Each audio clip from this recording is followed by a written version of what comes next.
Dawes Craft Beer and Pizza on Singer Island is the ultimate spot to watch football. Win the weekly Dawes VIP football experience, including couch seating for Sunday games in front of the 15-foot HD screen for you and 5 friends, plus a $250 bar tab. Can't wait? Reserve your watch party package now to root for your favorite pro and college teams. Visit DawesVIPFootball.com. Dawes Craft Beer and Pizza on Singer Island. Back here on the Bernie and Sid Show. Heard everywhere on the 77 WABC app. And we are honored to join for his weekly appearance. He edits the National Review, which is a great online publication and magazine still, believe it or not. And Rich has got a new book out right now. Rich, good morning to you. How's it going? Hey there. How are you, pal? How you doing, bud? Good.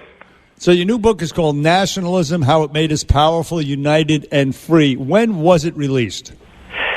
It's actually not released yet. It's released next Tuesday. Next Tuesday. People can still pre-order, and I appreciate any early mentions anyway. Yes, you can go to Amazon.com. Rich is brilliant, believe me when I tell you, and it's causing controversy, but we're going to get to that in a minute. In the meantime, Rich, this takedown of Baghdadi out in Syria, the president, a 50-minute press conference yesterday extolling, everything that everybody did, including himself, the intel community, the military. How do you think this plays out? Oh, I think it's a tremendous victory. I think it's the first kind of real good news story he's had in 2 months or so since the Ukraine thing really started going. And I say I wish Trump would tone it down, and people always say, well, he toned it down, he'd just be conventional, he wouldn't be like anyone else. I think yesterday was like a toned-down Trump. Like there was nothing that the average person would really object to. There are a lot of people that drive, the elite media crazy, like saying he was whimpering like a dog and all that. But he's still distinctly Trump. And I think if he was like that all the time, he'd be, 50%. But it was a tremendous victory. Yes, he credited himself, but he credited everyone else as well. And I don't think anyone minds hearing him calling this guy a loser and a dog, because frankly, that's what he was. Yeah, right. I mean, come on.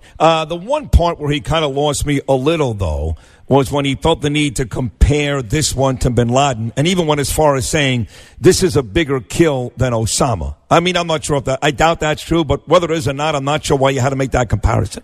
Yeah, I mean, it's a symptom of everything has to be the greatest ever, and yeah, I think bin Laden was a bigger get. Bin Laden came here and knocked down the towers. Now, Baghdadi was an evil guy and created a so-called caliphate, and it's been a tremendous victory to destroy the caliphate and now go and kill its leaders. So Trump deserves credit, but all those people, when these moments happen, it's a reminder to be profoundly grateful to all these people who we don't know, who day and night are focused on trying to keep us safe at great risk to themselves, and they're incredible professionals and an incredible credit to this nation. No doubt about it. And, of course, this has been an ongoing endeavor, this effort to get Baghdadi. They attempted it twice. They called it off at the last minute.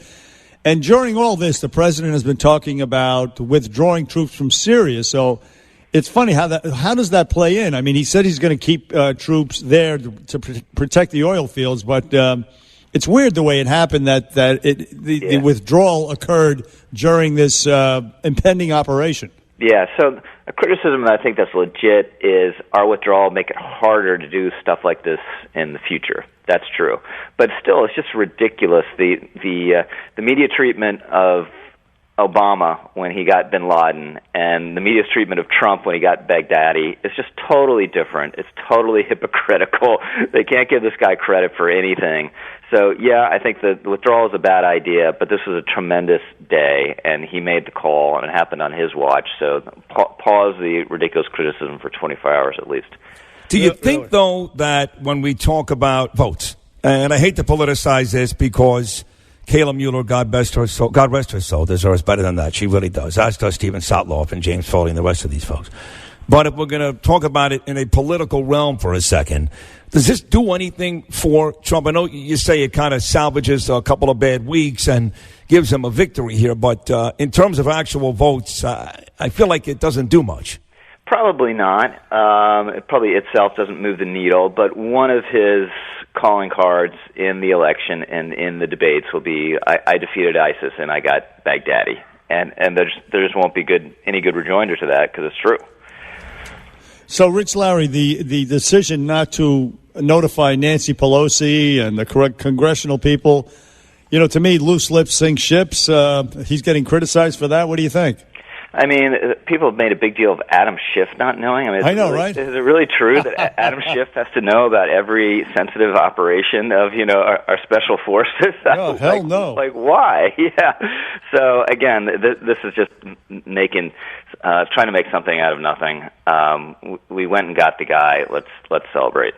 Is that protocol, though? Is that something that we do ordinarily do, or they would actually have a gripe? I don't know about, I don't know. I saw some special forces guy on Twitter just pouring scorn on the idea that Schiff would be notified. It might have been a courtesy in other instances, but there's an impeachment going on. Things are pretty poisonous. Really? And yeah, have you heard? So it doesn't seem like the biggest deal in the world. No, and Schiff, of course, well-documented history of lying and leaking. Rich Lowry, your book is called Nationalism, How It Made Us Powerful, United and Free. And I believe you were booked to speak there this coming Thursday. They canceled you because, as in their words, it would offend, quote, people of color on campus. And then they go on to say that the ad's pro-nationalist message does not align with the values of our paper.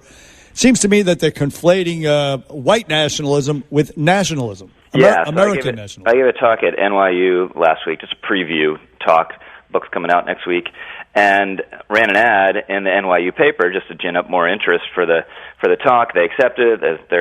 This is great, and then all of a sudden we get a notice without any warning from one of the deans there that our credit card's been refunded. I was like, wait a minute, what happened? and they canceled the ad, and then we're like, well, why did you cancel it? And after days, the editor wrote this statement that you read part of it, that it would have basically been triggering and marginalizing for people of color to see the word nationalism in the NYU paper, which is one of the reasons I wrote this book, is because nationalism is treated like a dirty word for no good reason. I hope people at NYU are told, that George Washington and Alexander Hamilton and Abraham Lincoln and Teddy Roosevelt were nationalists. This is part of the mainstream of the American tradition and something that Trump's tapped into very powerfully. But it just goes to how lazy and thoughtless a lot of the debate is around nationalism. Talking about nationals and national, you're a big baseball fan. I know your Yankees suffered the exit last week and at the hands of the Astros, who we all counted out Saturday morning. But don't look now; they've won 3 in a row. But coming off this huge killing of Baghdadi, you would think the country would be loving this president right now. Yet he made an appearance last night at the World Series game between the Nationals and the Astros, and he was booed loudly with chants of "lock him up, lock him up, lock him up." What do you think about the fans' reception for President Trump last night? I think they're probably all deep state operatives, probably. Disproportionately represented among Nationals fans. Well, any politician gets booed, at least a little bit. The exception was Rudy Giuliani, right, around September 11th, when every time they showed him on the Jumbotron, people applauded. But that's the exception. So boos don't surprise me. It was a vehemently anti-reaction, though. And, the Baghdadi thing didn't take the edge off of it at all. I hope people around Trump prepared him for it. This was likely to be the reaction. By the way, I would say also, Rich Lowry, regarding nationalism, when it's the Olympics or World Cup soccer, people don't seem to have a problem with it. Just an aside. Right. Yeah, exactly. But listen, you have a column out. It's called The Fantasy of Republicans Ditching Trump. Republicans in the Senate. Oh, we could ditch him, impeach him, and then remove him, and we'll have Mike Pence, and everything will be great.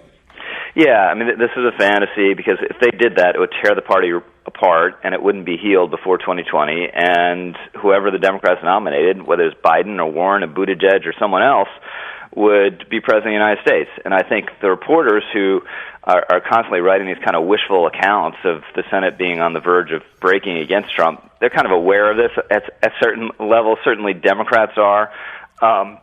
And I can assure you that Mitch McConnell is. So unless this gets much worse, like unimaginably bad, it's not going to happen because it would tear the party apart.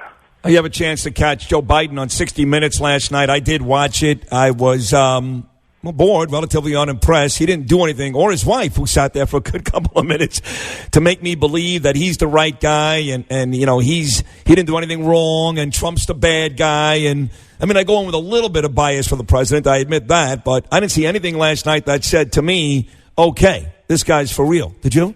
Yeah, I didn't get a chance to watch it yet, but I just think increasingly Biden is such a big risk for them. He's in theory the safe candidate, but you just don't know how he's going to fall on his face maybe in a big debate moment. But his national polls, I have to say, it's remaining pretty high. But there's a weird disconnect where he's ahead and still in most of the national polls. But there's a poll last week that had him in fourth place in Iowa. There's a poll that had him ahead in South Carolina, but only by 10 points. That's not a big enough margin to survive losses in Iowa and New Hampshire. So I'm still really skeptical. But it's definitely true that Democrats want to support him, want to like him, and that's an important factor. And as long as he stays in Bloomberg, Hillary, et cetera, they're not going to jump in. So just get used to Joe Biden. Hey, Rich Lowry is the editor of the National Review. The book is called The Case for Nationalism, How It Made Us Powerful, United, and Free by Rich Lowry. The Case for Nationalism, American nationalism, not white nationalism, you idiots. Anyway, Rich Lowry on the Joseph Abboud VIP guest list on the Bernie and Sid Show. We thank you very, very much. Thanks, fellas. Have a great week. You too. You too, Rich. Nice to have you. 1-800-848-WABC, 1-800-848-9222. We still have to get to this story about this congresswoman in California who, after the details came out about her throuple, which I didn't even know about, that was even a word until last week, she stepped down. So that has become a big story. Plus, shipping our homeless to Hawaii. You can't make it up. Did you see that one? Oh, I saw it, all right. Oh, God. Yeah. Get them out. I don't care. That's fine. Ship them to, ship them to the French Riviera. I don't care. We have all these stories, plus, of course, more on the killing of Baghdadi, a huge win for America and some of the folks that lost their lives in such tragic fashion at the hands of these ISIS animals. All that and more on the Monday edition of the Bernie and Sid Show, only right here on Talk Radio 77 WABC.